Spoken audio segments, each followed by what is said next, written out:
Good morning, everyone.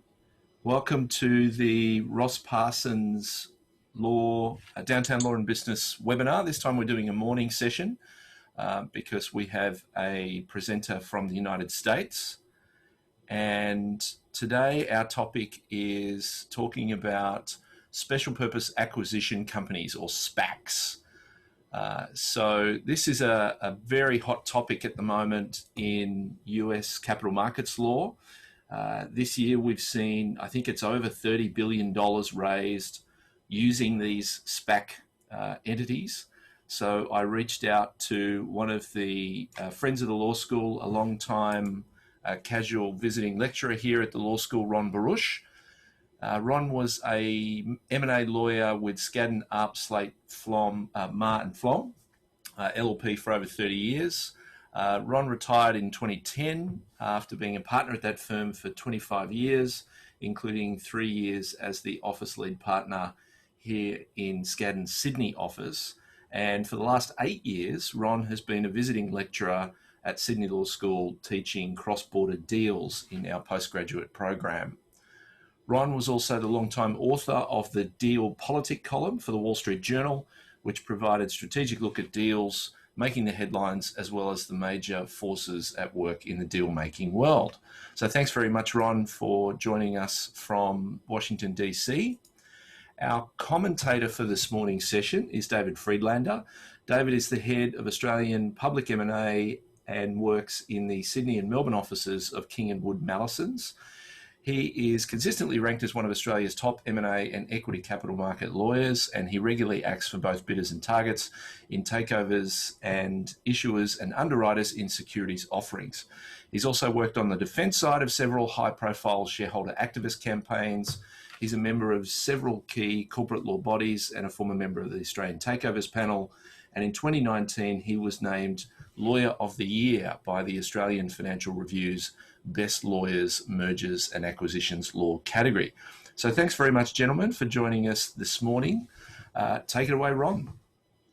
All right, it's good to be with you. Good morning, everyone. It's good to spend 60 minutes with you, not thinking or talking about the American election. But if you do see a fly lands on my head, I hope someone tells me. But as Jason said, SPACs are really the hot topic in corporate finance these days in the US. I just checked a website that keeps track of it. We're up to $55 billion in offerings this year, 141, about 4 times what we did last year. It's about 40% of the total IPO market right now. 45% actually, the total IPO market this year has been in these blank check companies. So SPACs are special purpose acquisition companies.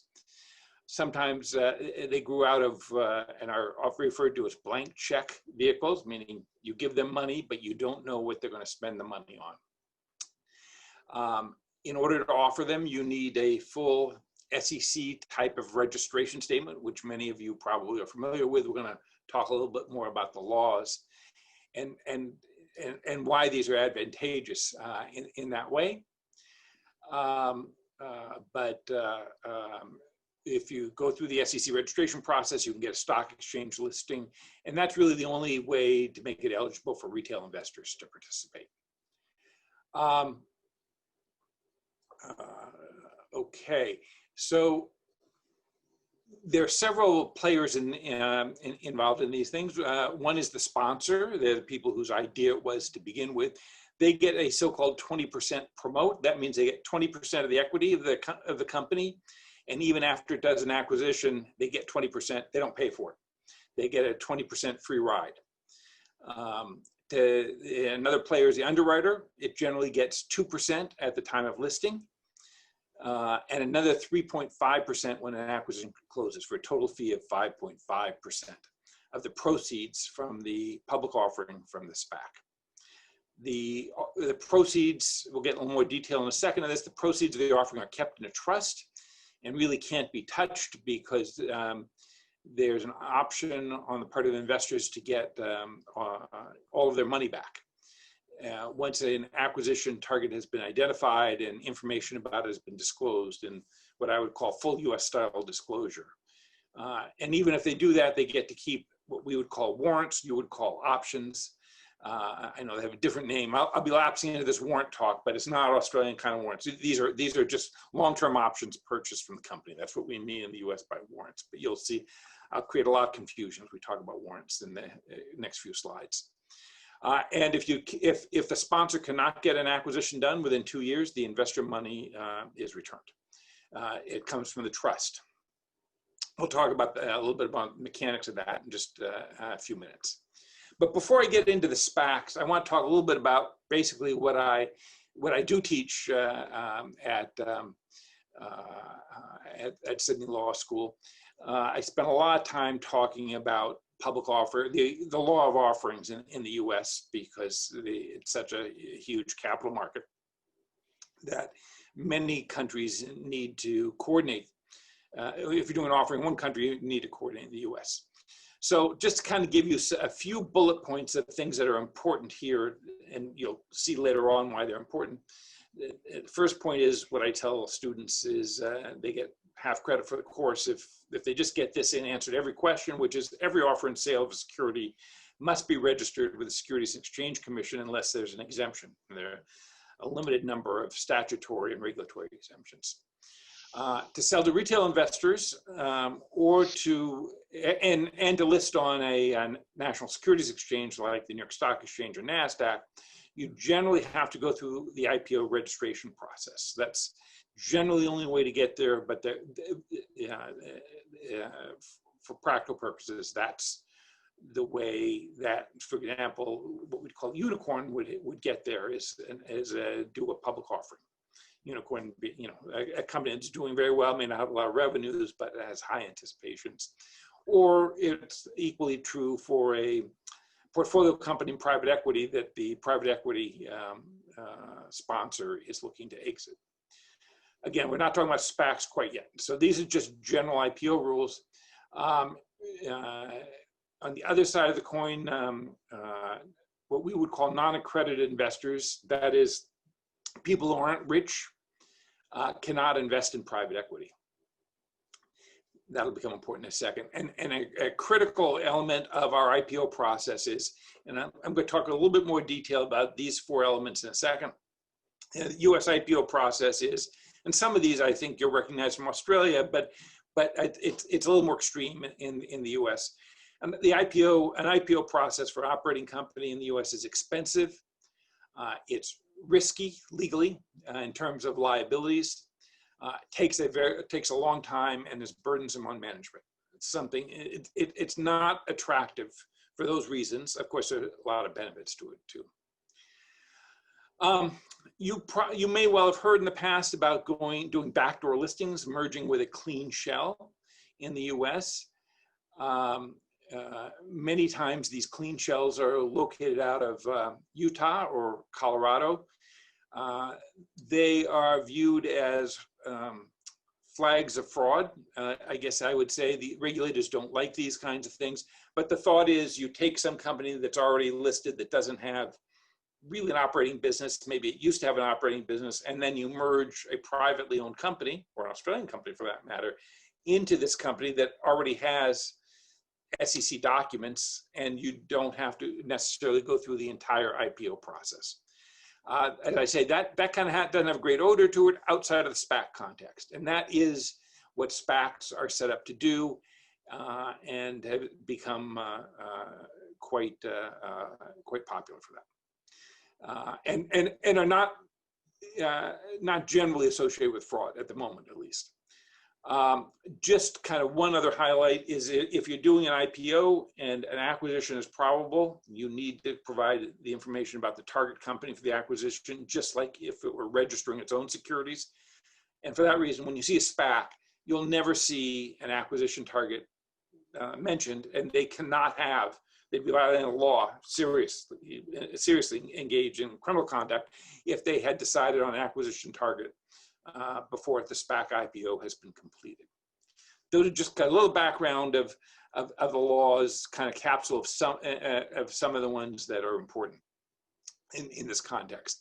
So let me talk a little bit more about traditional IPOs, because this is what the ultimate acquisition target of a SPAC is trying to get around some of these. So just to kind of go through a list of things that about a typical US IPO.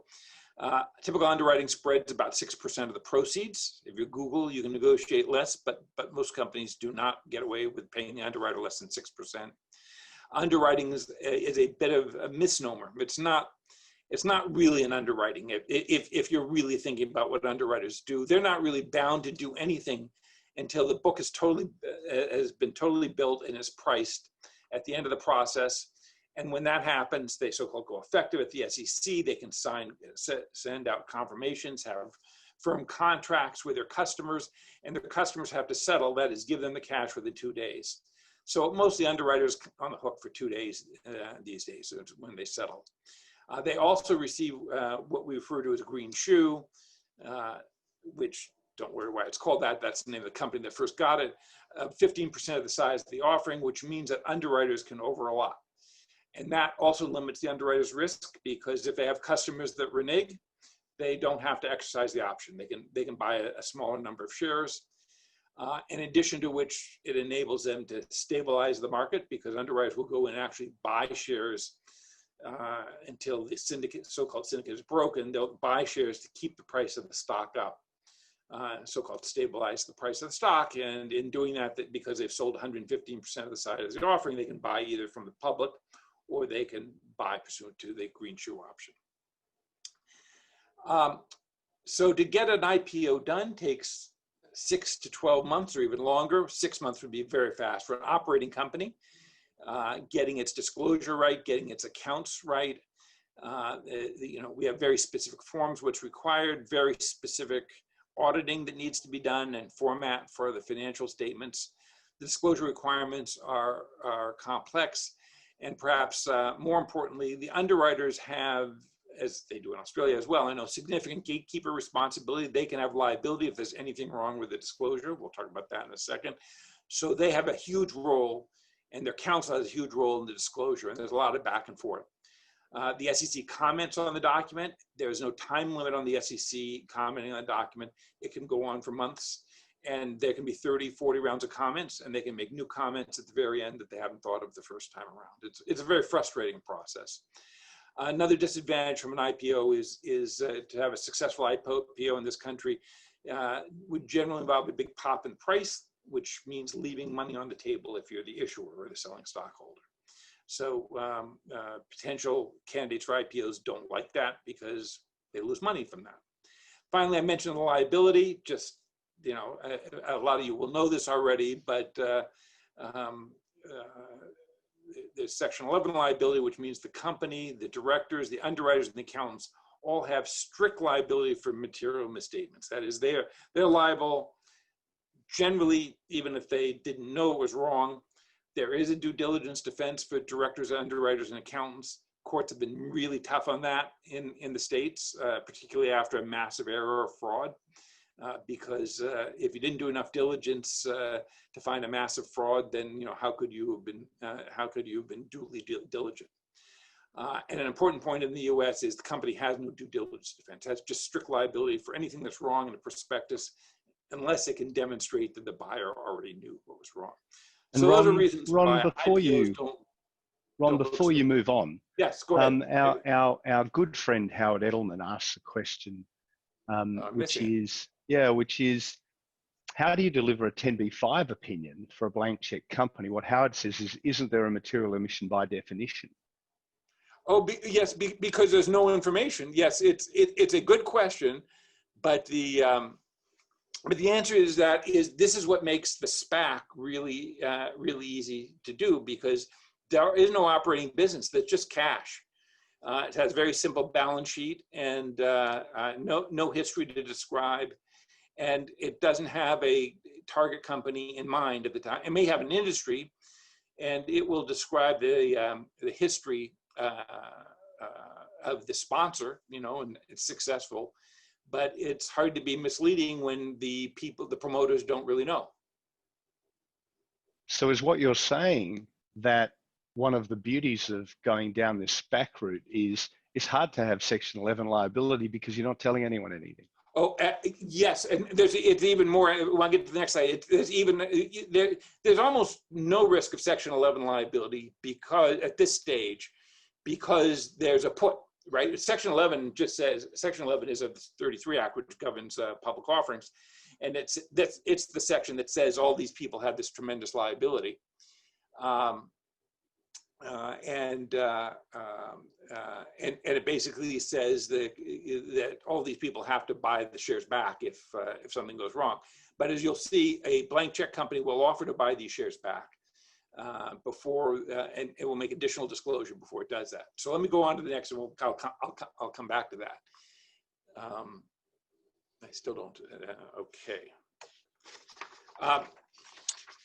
So let's start talking about the kind of the basics of SPACs here. Just kind of give you the technical parts of it.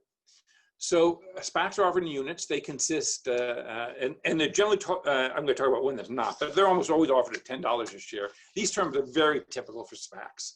Although people tinker around the edges, that they're not required to be quite this way. But there's $10 a unit. A unit consists of a share of common stock and a fraction of a warrant. Again, we call a warrant, you would call an option. It's a long-term option bought from the company with a strike price at a 15% premium.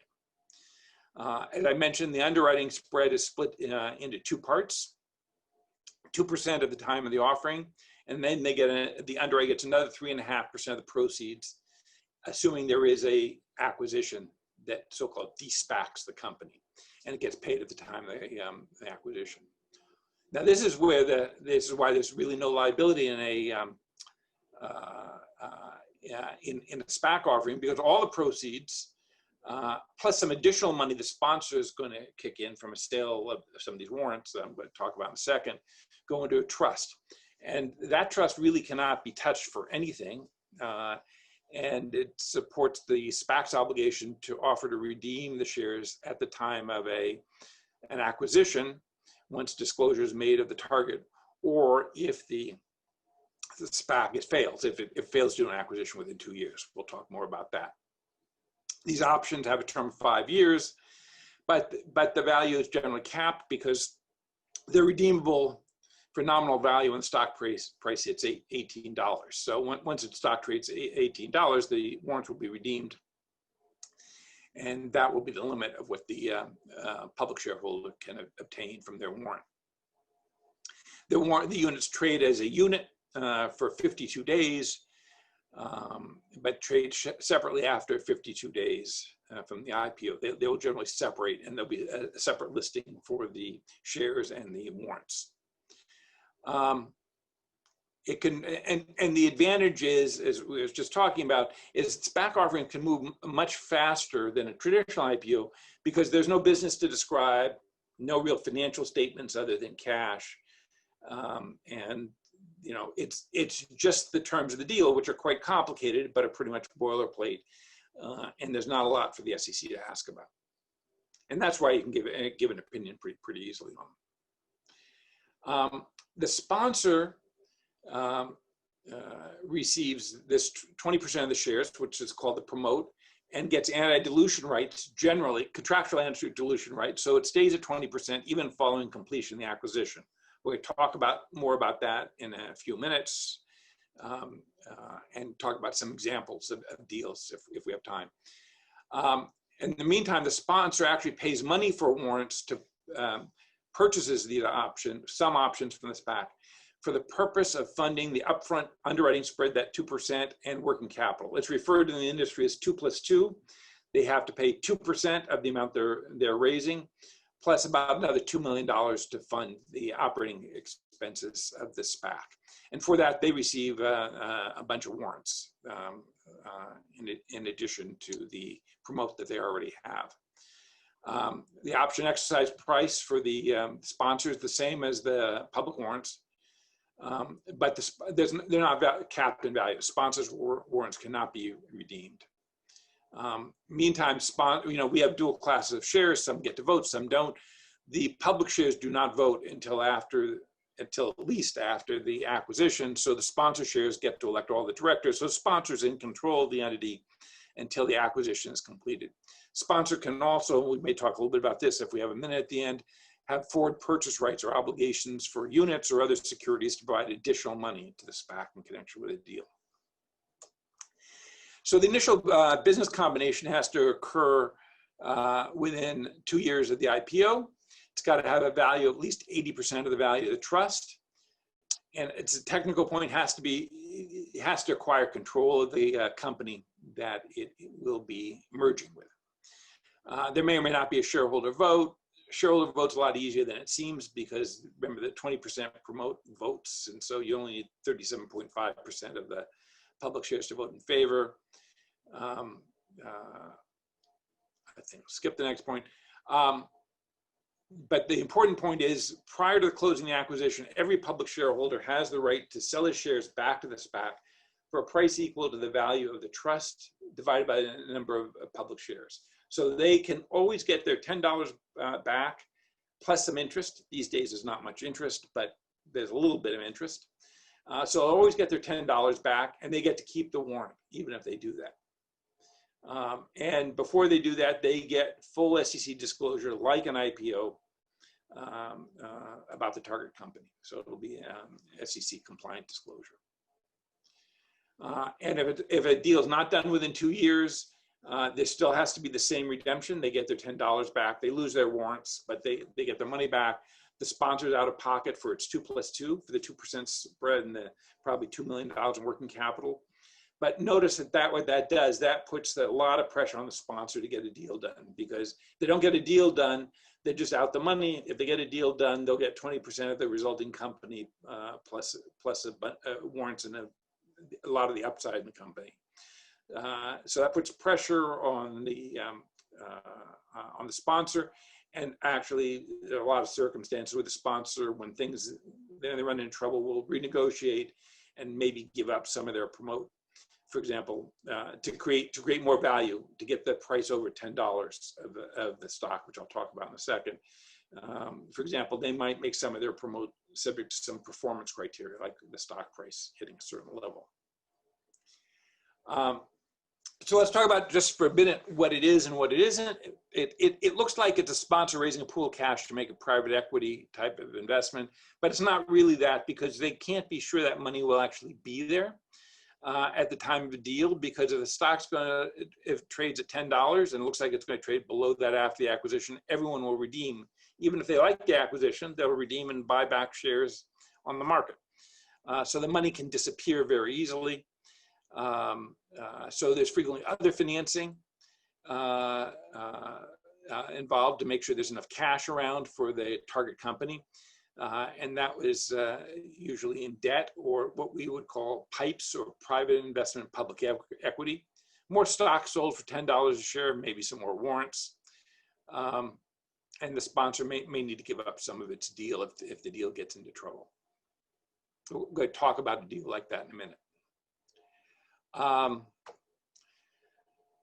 So there are lots of changes going on. There's a limitation on the value of the warrants, because these are very popular right now. In the biotech industry, they don't need to offer any warrants at all at the moment. So, you know, if you redeem your shares, you don't keep a warrant.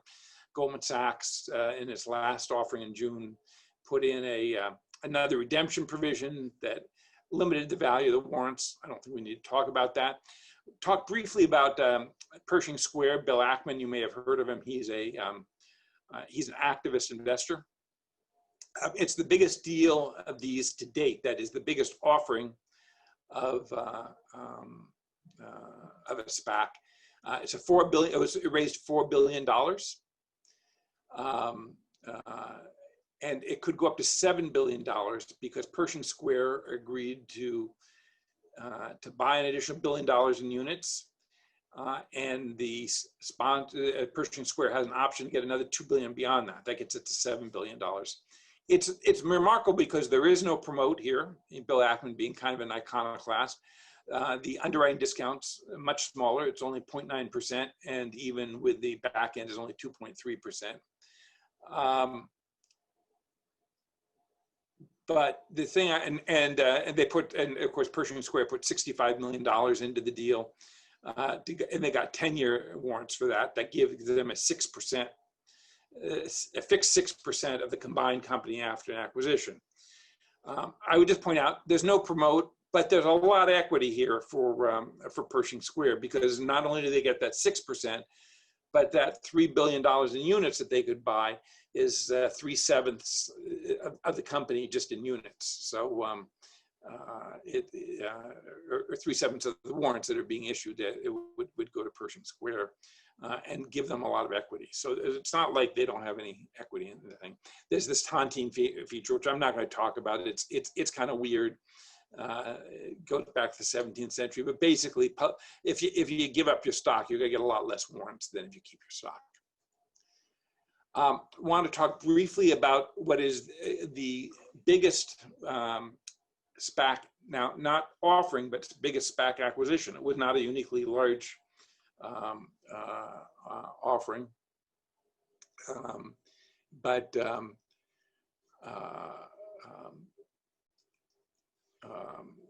when they did the deal, it's not closed yet. It was announced on September 22nd. It's a $16 billion deal.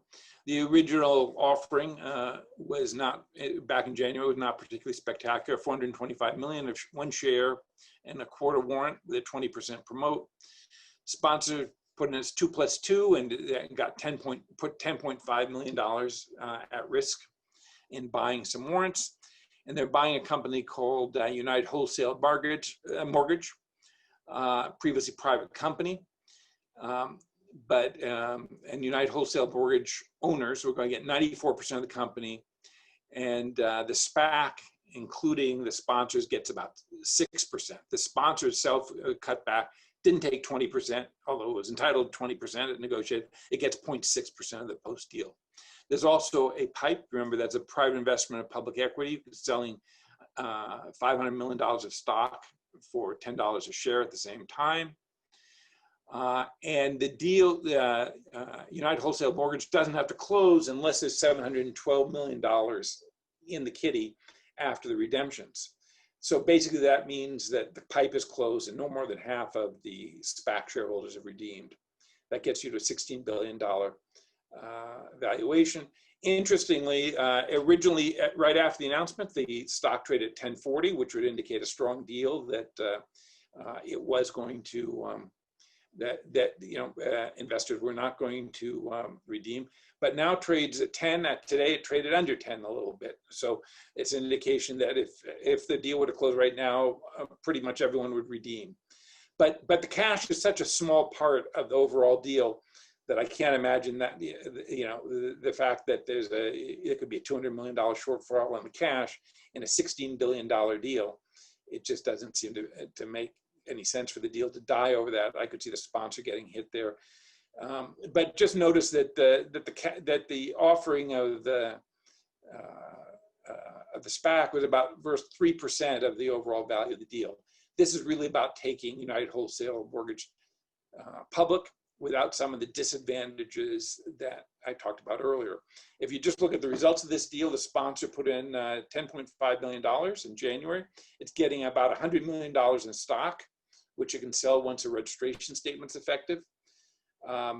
United Wholesale Mortgage is giving up 6% of its equity, basically, if you look at it from its perspective. It ends up with $895 million in cash. A public company with an agreed value, which they could agree on the value before announcement, unlike a book build process or an underwriting process in this country. A favorable tax structure for the holders of United Wholesale Mortgage. They avoid the corporate tax, basically. And super good takeover protections, just multiple classes of stock. This says dual classes, but really multiple classes of stock with super voting shares that mean it would be very hard to take it over anytime in the near future. It would be impossible to do a hostile takeover over it. So they got a lot of things out of it. Hasn't closed yet. Just a couple more minutes, just a couple of hot issues that are going on. Because the SPACs are very hot, there are a lot of SPAC offs going on, which means they're competing SPACs for the same company. And this is counterintuitive. The reason I raise this is, and I quote someone who actually does this deal, who I listened to a presentation of, that have done a lot of deals with these SPAC offs. The smaller SPACs and with bigger pipes are favored because they reduce risks, because there's less money, the chance of the money going out the door. You know, so like United Wholesale Mortgage, that was a very small deal.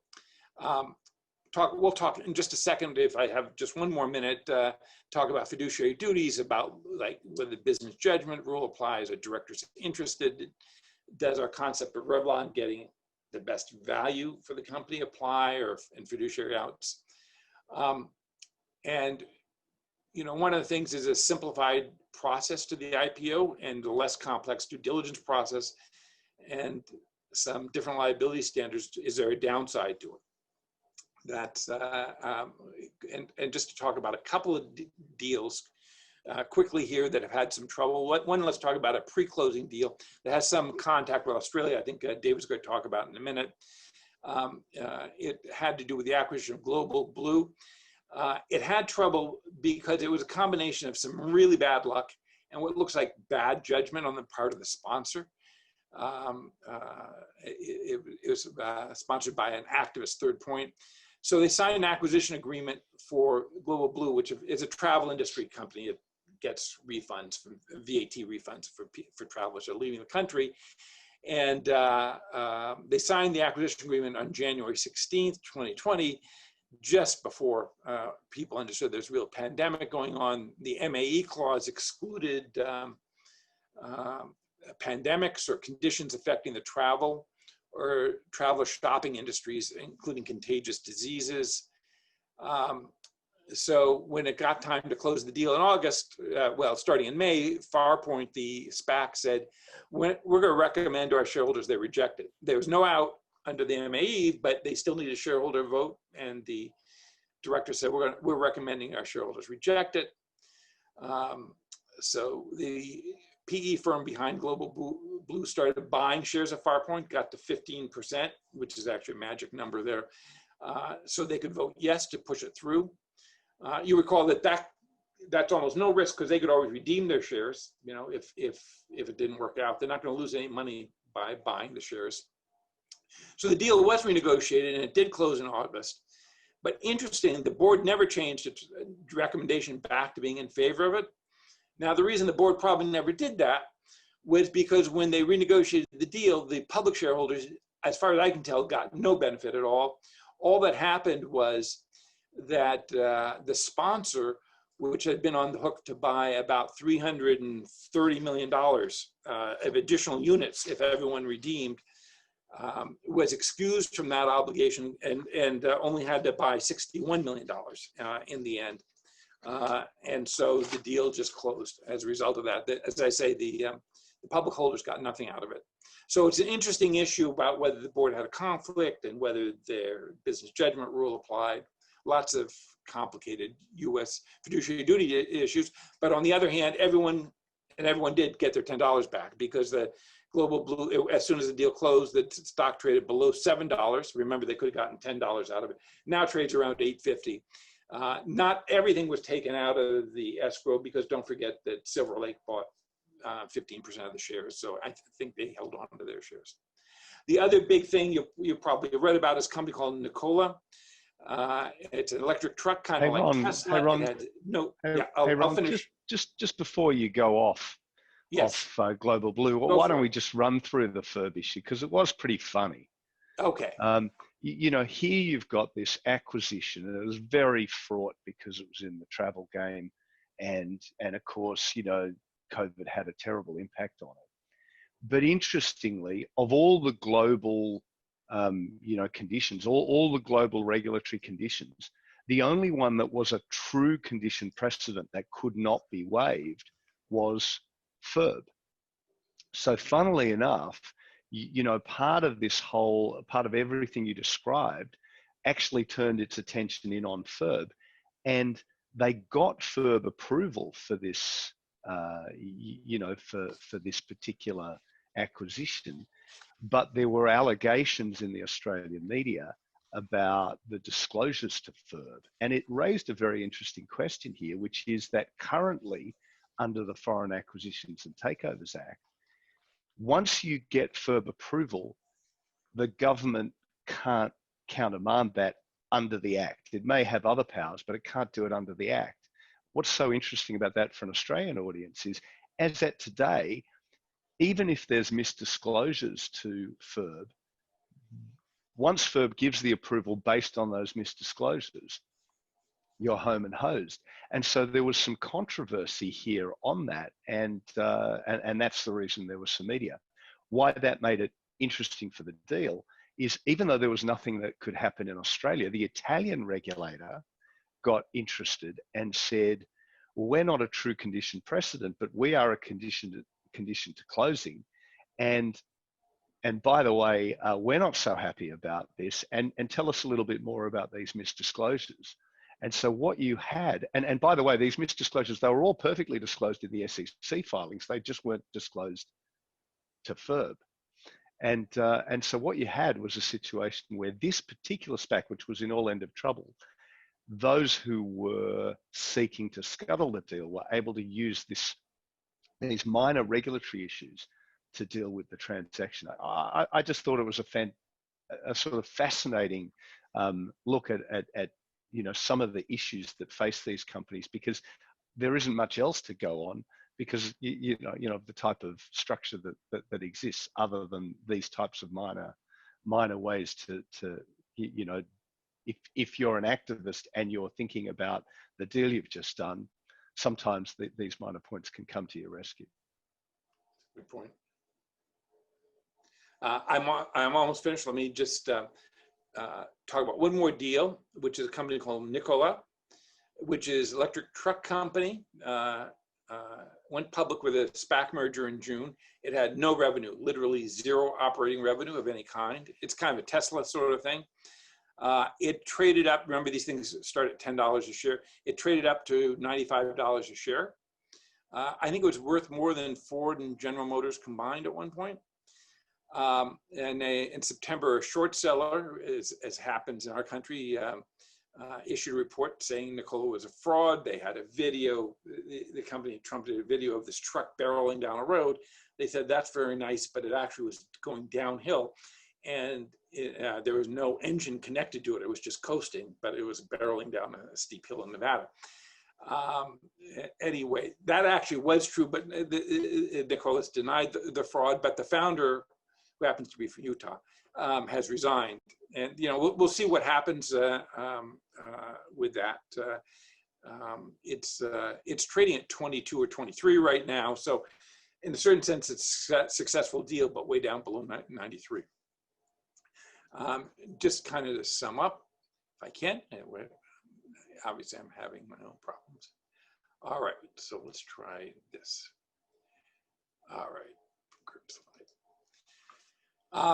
So just kind of, why do we have SPACs? The sponsors can make a lot of money from a type of regulatory arbitrage. They can profit from their expertise in finding and negotiating acquisitions and their ability to market them, right? Because if they can pop up the stock, they produce a value for the target companies. They don't have to put too much up. The 2 + 2 is all they do, and they have big upsides from the promote. And we didn't talk much about it, but they can also use the SPAC. They disclose this in the document. If they have portfolio companies of their own, they could use this SPAC to take them public. Of course, they'd use independent directors, and or on the other side, if they found a company, they could co-invest. The public investors take very little risk prior to the acquisition, or because they can get their $10 back. They get some upside in if they redeem, if they're warrants, and they get access to a deal flow they may not otherwise wouldn't otherwise really be available to them. And the targets, the company that are acquired, avoid some of the pain of traditional IPOs. They get a single buyer to negotiate with instead of a book build. There's no disclosure until there's a deal. And they can go public and actually get some cash out, which is as a business matter, hard to do in a typical IPO. So that's kind of what I have. I'm sorry I ran over, but David, if you want to go back or. Sure. Well, thanks, Ron. Jason, did you want to say something before I made some comment? No, please comment, David. Well, look, first of all, there are a couple of questions on the wires for you, Ron. Okay. And I'll give you some thinking time for those who want to make comments. But before I get to those, would like to ask you still a few questions. And so you know your time in the seat is not yet over. You know, these SPACs have defied gravity for some time. When were the very first SPACs in the US?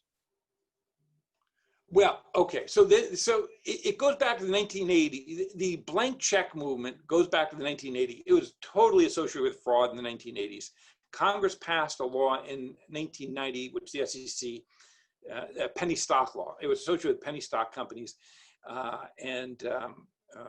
Congress passed a law. The SEC developed a regulation of how to deal with these blank check companies.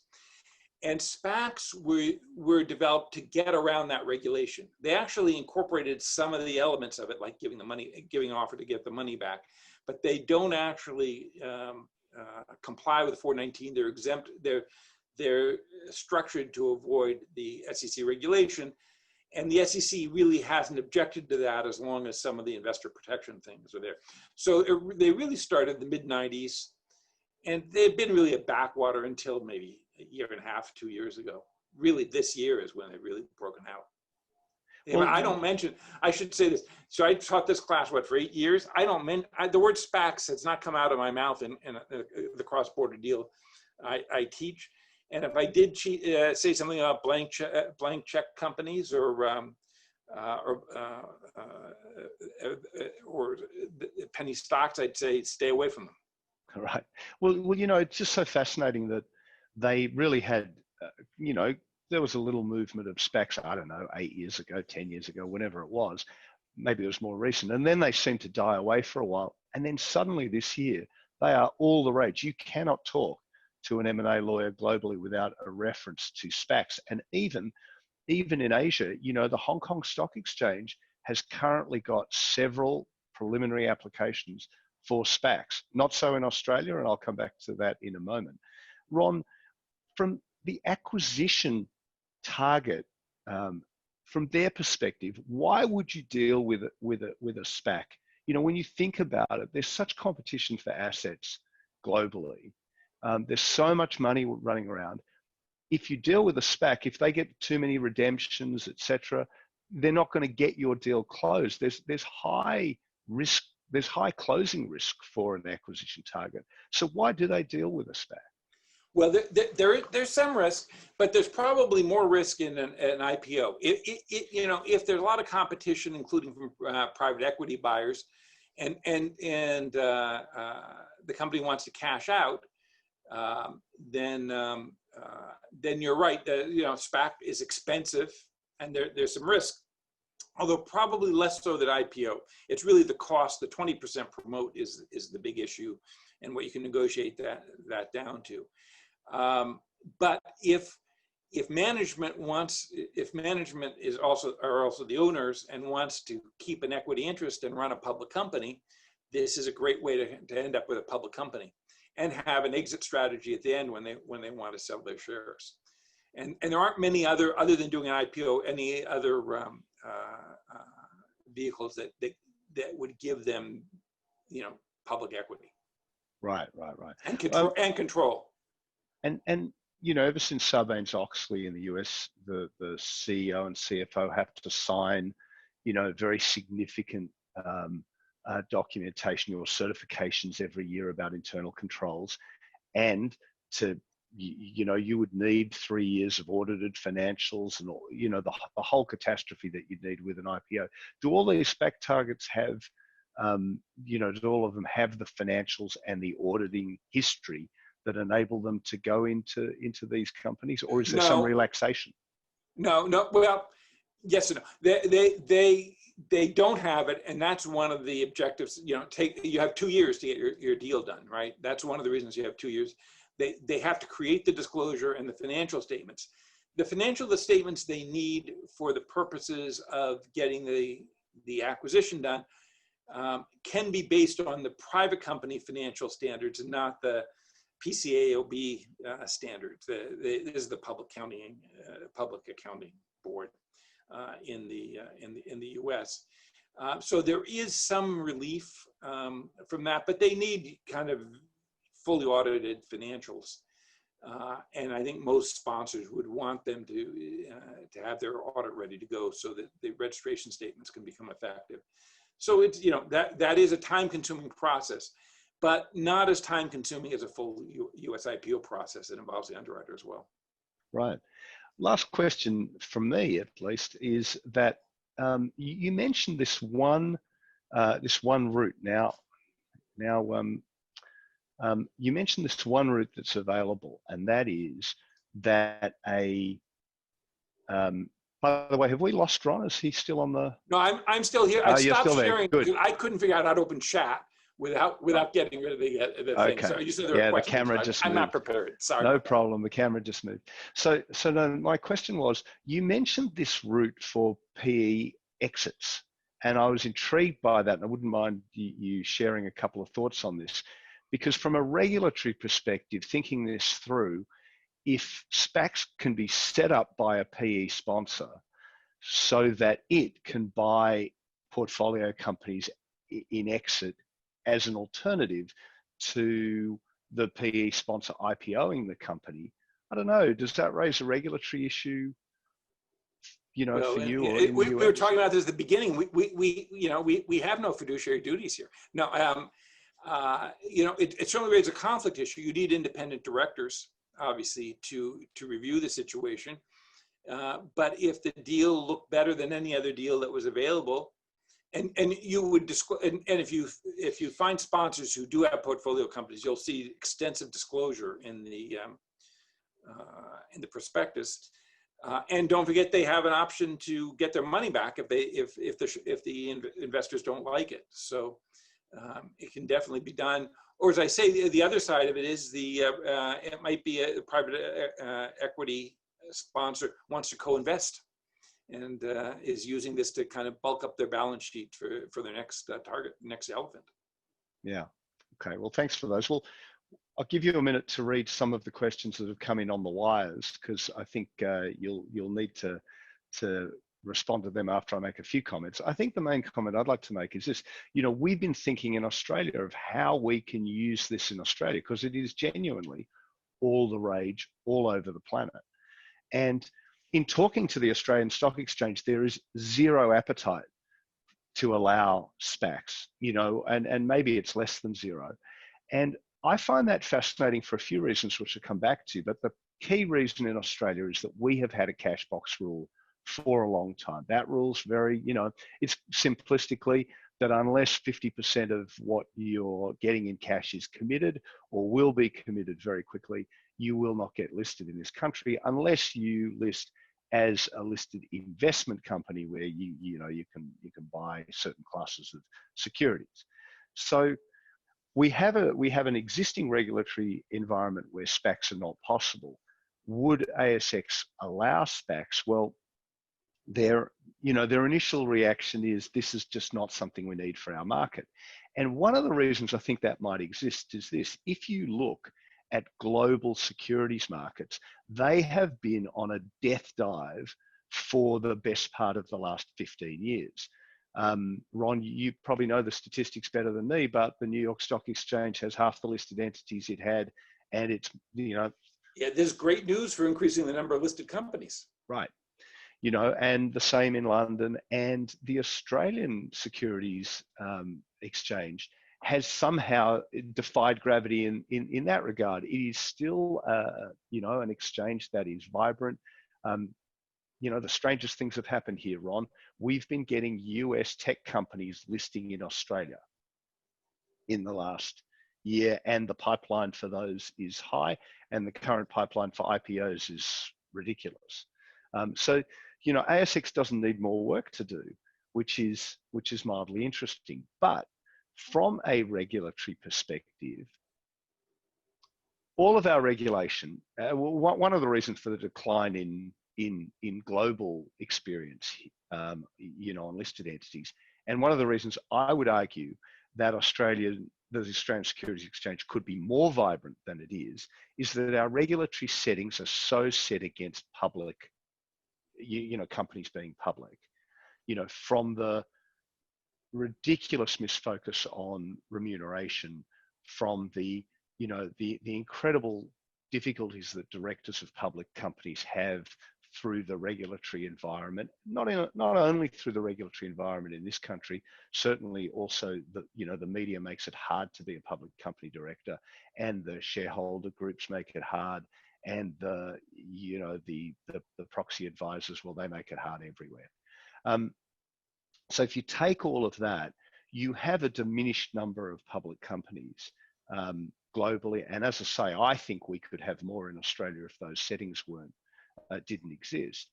And for that reason, encouraging SPACs should be a positive way of pushing the balance back, because it is an interesting and clever vehicle and a clever and interesting way to get seed capital, enable widows and orphans to participate in those offerings, because at the moment, they can't participate in private equity, and enable them to get into the same types of assets that private equity will be looking at, and entities that may simply be shut out to their investment possibilities. So I think Australia should think about SPACs seriously, and I also think that really, for the reasons you've talked about today, there are some potential regulatory challenges, but they're probably no different to the regulatory challenges that exist for IPOs.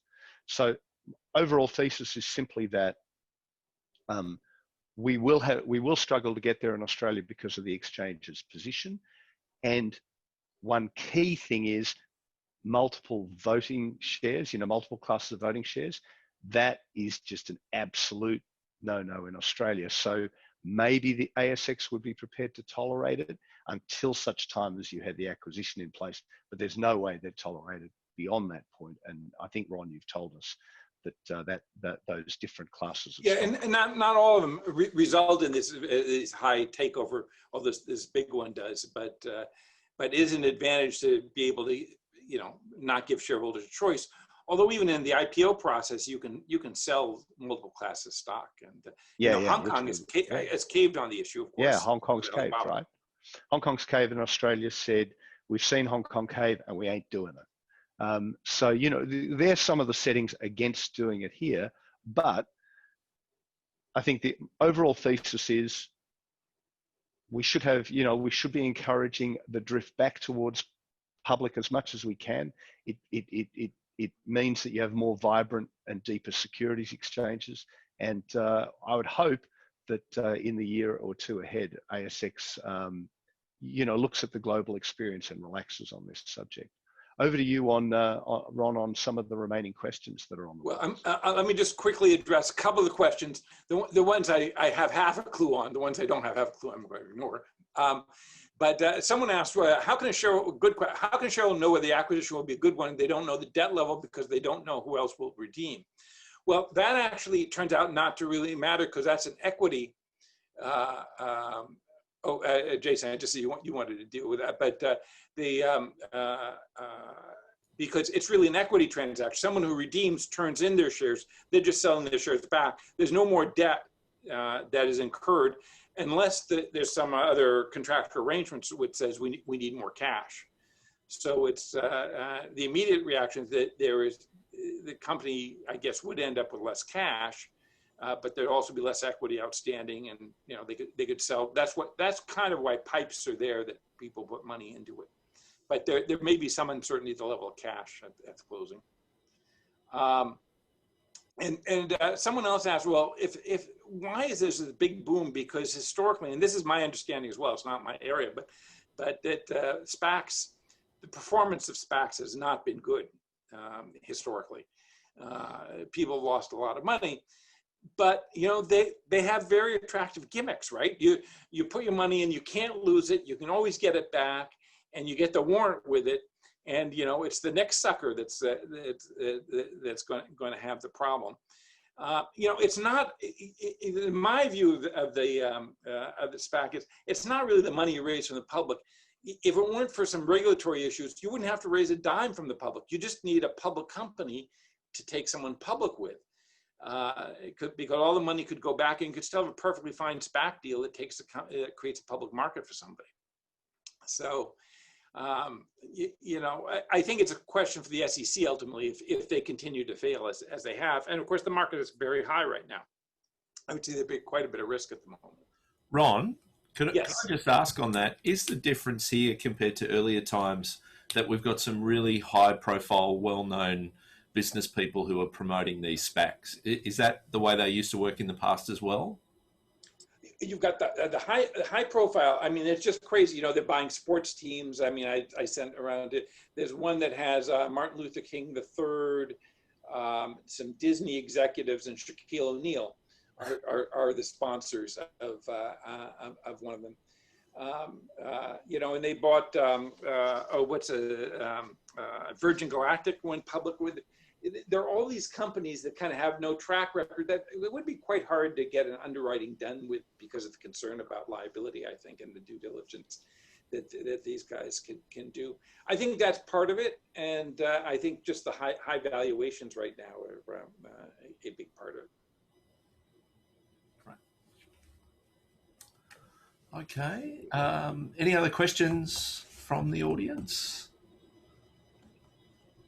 I'm just looking to see if I missed anyone. There's a question from a journalist here.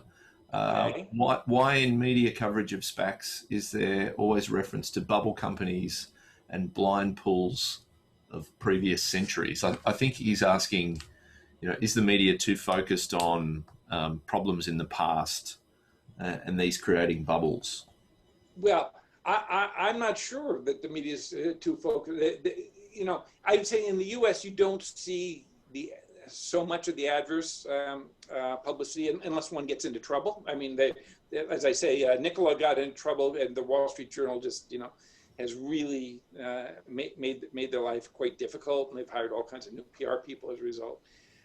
But the history of these blind trusts and these reverse mergers has not been good, and the SEC has not approved them.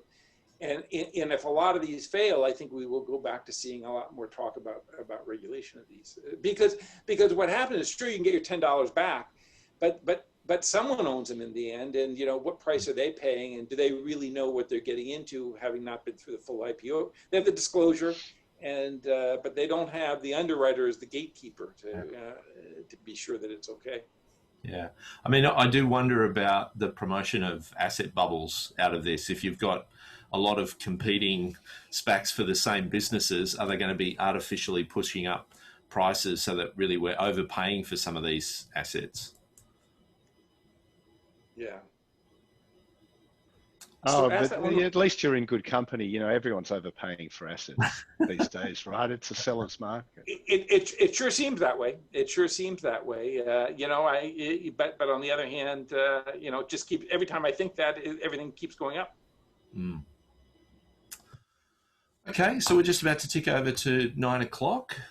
So we've had a lot of thanks on the chat box. So thanks very much, Ron. Thanks very much, David, for giving up your time this morning. This session has been recorded, so we will send a copy of the recording to all of the registered attendees. Ron, are you happy for your slides to go out to the attendees? I am. I picked up a couple of little typos, so I will send you a new version in about 2 minutes after we get done. Great.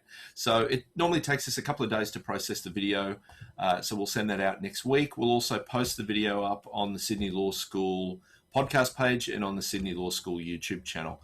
So thanks very much, gentlemen, for giving up your time. Actually, just before you finish off, Jason, shouldn't you give a little promotional comment to the corporate fundraising course for 2021?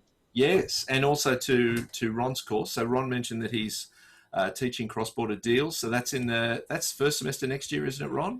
It is. Yeah, and then we also have, as David mentions there, Bob Austin's corporate fundraising course, which also features David and a team of partners from leading law firms here in Sydney. So certainly look out for that. That's a course that's been running for many, many years now.